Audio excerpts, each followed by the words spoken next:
তো আপনারা যখন একাধিক উদ্যোক্তা মিলে সিদ্ধান্ত নেবেন যে আপনারা একটি পাবলিক লিমিটেড কোম্পানি বা পিএলসি নিবন্ধন করবেন, সেক্ষেত্রে উদ্যোক্তা হিসেবে আপনাদের মনে প্রথমেই যে প্রশ্নটি আসে, এই পাবলিক লিমিটেড কোম্পানি নিবন্ধন প্রক্রিয়া কি বা কোন কোন ধাপে এই কার্যক্রমটি করতে হবে, সে ব্যাপারে কিন্তু উদ্যোক্তা হিসেবে আপনাদের মনে অনেক কৌতূহলী প্রশ্ন থাকে। তাই আজকের এই ভিডিওতে আমি আপনাদের সাথে একটি পাবলিক লিমিটেড কোম্পানি বা পিএলসি নিবন্ধন প্রক্রিয়া নিয়ে আলোচনা করার চেষ্টা করব। তো এই নিবন্ধনের ক্ষেত্রে প্রথমেই আপনাদেরকে কিছু কাগজপত্র প্রোভাইড করতে হবে, অর্থাৎ যারা এই পাবলিক লিমিটেড কোম্পানির উদ্যোক্তা থাকবেন বা যারা এই কোম্পানির শেয়ার হোল্ডার থাকবেন, তাদের জাতীয় পরিচয়পত্রের কপি, তাদের ব্যক্তিগত টিন সার্টিফিকেটের কপি, তাদের পাসপোর্ট সাইজের ছবি, এছাড়া তাদের ফোন নাম্বার, ইমেল অ্যাড্রেস, এই সমস্ত বেসিক তথ্যগুলো আপনাদেরকে প্রোভাইড করতে হবে। তো এই সমস্ত বেসিক তথ্যের ভিত্তিতে আপনাদেরকে একটি কোম্পানির গঠনতন্ত্র বা যেটিকে আমরা মেমোরেন্ডাম বলে থাকি, এই গঠনতন্ত্রটি আপনাদেরকে প্রস্তুত করতে হবে। এক্ষেত্রে এই গঠনতন্ত্র অর্থাৎ পাবলিক লিমিটেড কোম্পানির গঠনতন্ত্র কিন্তু প্রাইভেট লিমিটেড কোম্পানির গঠনতন্ত্রের মতো এক না। এক্ষেত্রে কিছু পার্থক্য রয়েছে।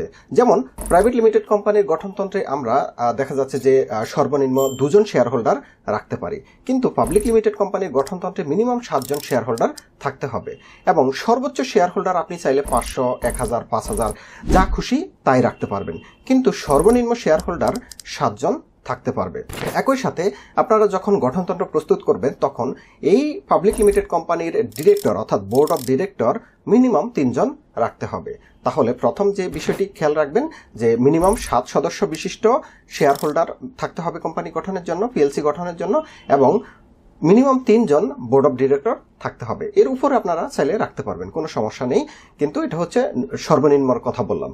একই সাথে এই কোম্পানির নামের শেষে পিএলসি থাকবে। যেমন আমরা প্রাইভেট লিমিটেড কোম্পানির নামের শেষে লিমিটেড, এলটিডি বা লিমিটেড দেই, সে এখানে পাবলিক লিমিটেড কোম্পানির নামের শেষে অর্থাৎ আপনাদের কোম্পানির যে নামটি হবে তার শেষে পিএলসি এই শব্দটি কিন্তু উল্লেখ করতে হবে। একই সাথে আরও কিছু পার্থক্য রয়েছে। স্ট্যাটিউটরি মিটিংয়ের ব্যাপারে কিছু নির্দেশনা থাকতে হবে গঠনতন্ত্রে।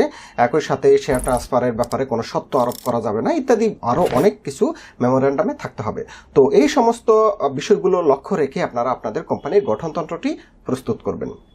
তো গঠনতন্ত্র প্রস্তুতের পর এর পরবর্তীতে আপনাদেরকে যে কাজটি করতে হবে, এই পাবলিক লিমিটেড কোম্পানির জন্য নামের ছাড়পত্র নিতে হবে। সেক্ষেত্রে আপনারা রেজিস্টার অফ জয়েন্ট স্টকের ওয়েবসাইটে গিয়ে সেখান থেকে আপনাদের পছন্দ মাফিক নামটি তল্লাশি করে যদি দেখেন এই নামটি অ্যাভেলেবেল রয়েছে, সেক্ষেত্রে আপনারা উক্ত নামের জন্য নির্ধারিত গভর্নমেন্ট ফি প্রদানপূর্বক এই পাবলিক লিমিটেড কোম্পানির নামের ছাড়পত্রের জন্য আবেদন করতে হবে। তো নামের ছাড়পত্র পাওয়ার পর পরবর্তী ধাপে আপনাদেরকে যে কাজটি করতে হবে, আপনারা যে ইতিপূর্বে কোম্পানির গঠনতন্ত্রটি প্রস্তুত করেছেন, সেই গঠনতন্ত্রটি আপনাদের রেজিস্টার অফ জয়েন্ট স্টকের ওয়েবসাইটে অনলাইনের মাধ্যমে আপলোড করতে হবে।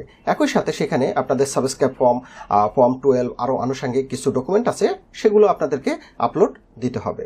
তো সমস্ত ডকুমেন্ট যখন আপনারা অনলাইনের মাধ্যমে আপলোড করবেন, এর পরবর্তীতে একটি নির্ধারিত ফি আসবে। এই ফিটি কোম্পানির অথরাইজড ক্যাপিটালের উপর ভিত্তি করে কিন্তু আসবে।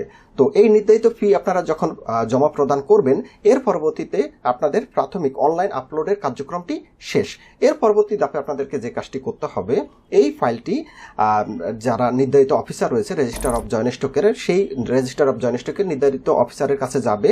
ওই অফিসার দেখবে যে আপনাদের আপলোডকৃত সমস্ত তথ্য সঠিক আছে কিনা, আপনাদের নামের সাথে টিন সার্টিফিকেটের সমন্বয় আছে কিনা, বা কোম্পানির পাবলিক লিমিটেড কোম্পানির গঠনতন্ত্রে যে সমস্ত তথ্যগুলো দেওয়ার দরকার, যে সমস্ত ক্রাইটেরিয়াগুলো ফুলফিল করার দরকার, সেগুলো যথাযথভাবে ফুলফিল হয়েছে কিনা, এই সমস্ত তথ্যগুলো দেখবে রেজিস্টার অফ জয়েন্ট স্টকের নির্ধারিত কর্মকর্তারা।